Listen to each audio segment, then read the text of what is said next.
Bronx was a word used in the French vocabulary to say that it was a mess.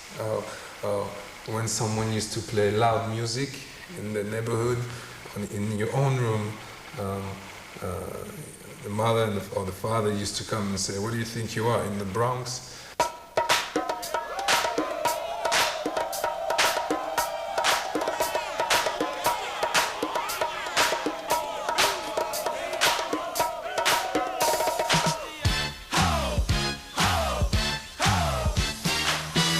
For me, the Bronx, something about the Bronx is just, it brings fire in me. I mean, if they would do a show down in the Bronx or a big competition, it should be in the Bronx. This is where it started from. It's more spiritual. If you wasn't from the Bronx, man, you was just beginning somewhere else. We had the most clubs. I think we had the most musicians. And if you really wanted to, you know, get down, you had to come up to the Bronx. Everybody was coming up to the Bronx. The heart of B-boy is right down in the middle. The history was made right there.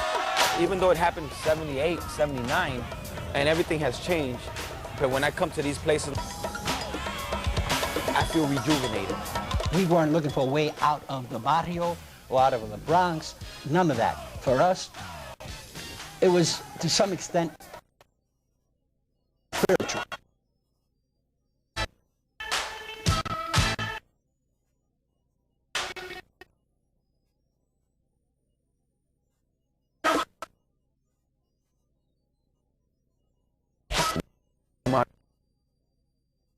Number 2 train, and it shoots out of that tunnel, man, you walked into a whole new world, man. This is it. You're in the United States now. The Bronx is really important because once you leave the islands, whether you come from Puerto Rico or Santo Domingo or Cuba, or you go to the other island, you know, Brooklyn or Manhattan or Queens, then you arrive here, you're on the mainland. This is where everything spreads out.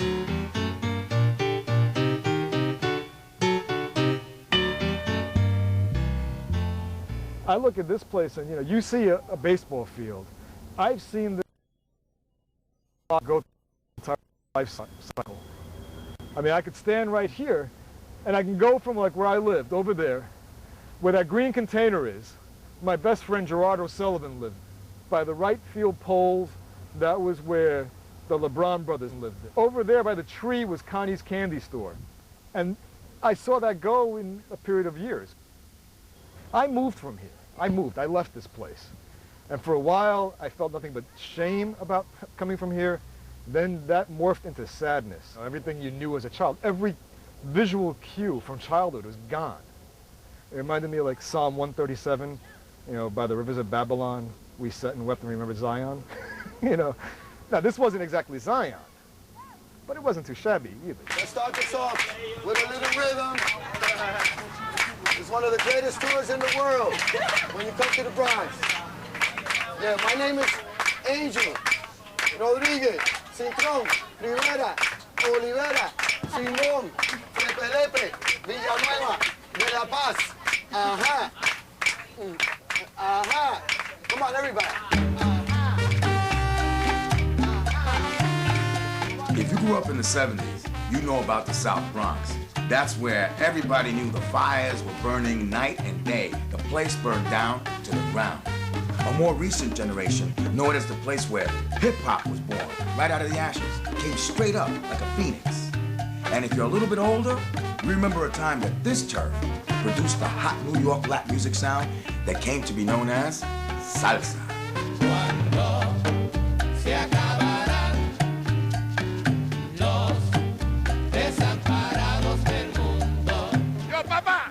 Your field was up. Show me. Come on, Birdie, baby.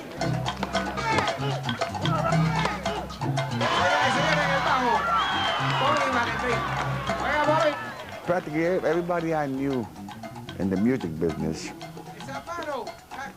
I met him in the schoolyard. Then from there, we went on.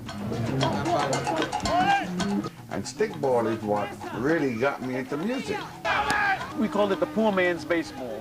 Half the kids couldn't afford gloves and equipment, so they invented the stickball with a rubber ball, and you steal your mother's broomstick, take the straw out, and you had a bat.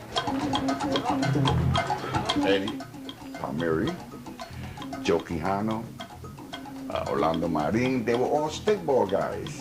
And we talked about music between these stickball games. They would ask us, you want to come to our little rehearsal at PS52? Because we're going to make a little group. So we would go to PS52. Me Orlando waiting for you. Sit back over there. Ooga! It's about time you got here. Ooga! We're gonna fine you for being late. God bless you. That's the new word for it. Pull out the sheet. That's the new word for ball. We rehearsed right in the auditorium. Oh, boy. I hardly fit in this chair right now. Another inch I don't fit in here. PS52 on Kelly Street. Now that was the spot. It was a magnet for young musicians.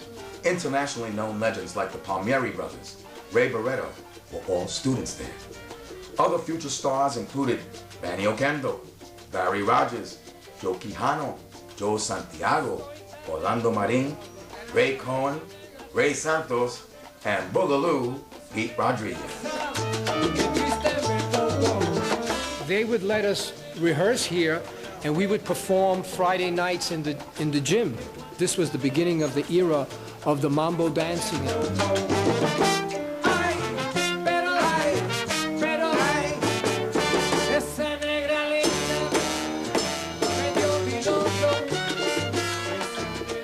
Did you see the book he bought in? 1967. The yearbook. Oh, so, but guess what we found? We found all your reports and your grades. We don't have them in order, but I know you didn't graduate. You didn't graduate. The concert is off. Guys.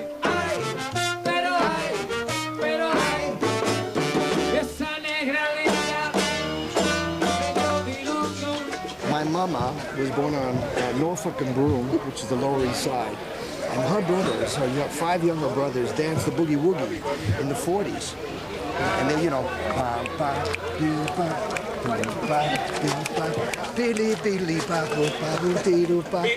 boom. Right, exactly. And you know,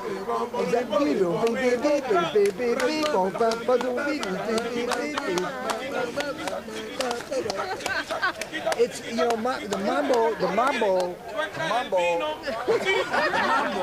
mambo song, Cuban song, came to New York City, the Cubans in the 20s, they came to New York City with song, and what happened with song, it was New Yorkerized. It was New Yorkerized.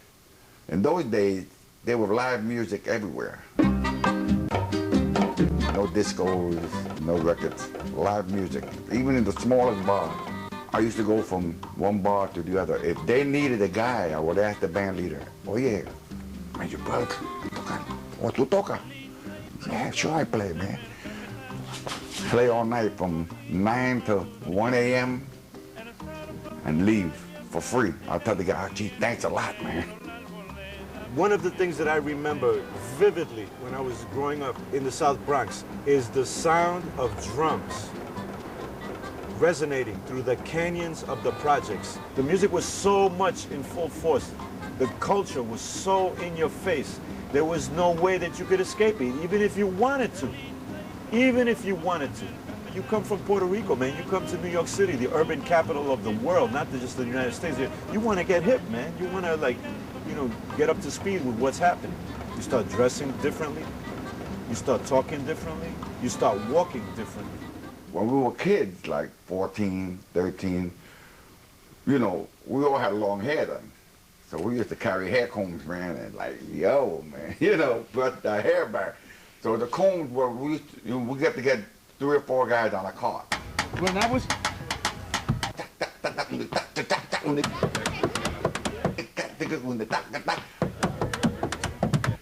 I feel sorry for that guy's car, man. Now that I'm an old timer, oh my God, and that was my car, smack him.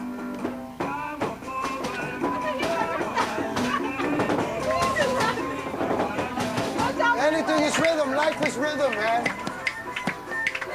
So you could take the most uneducated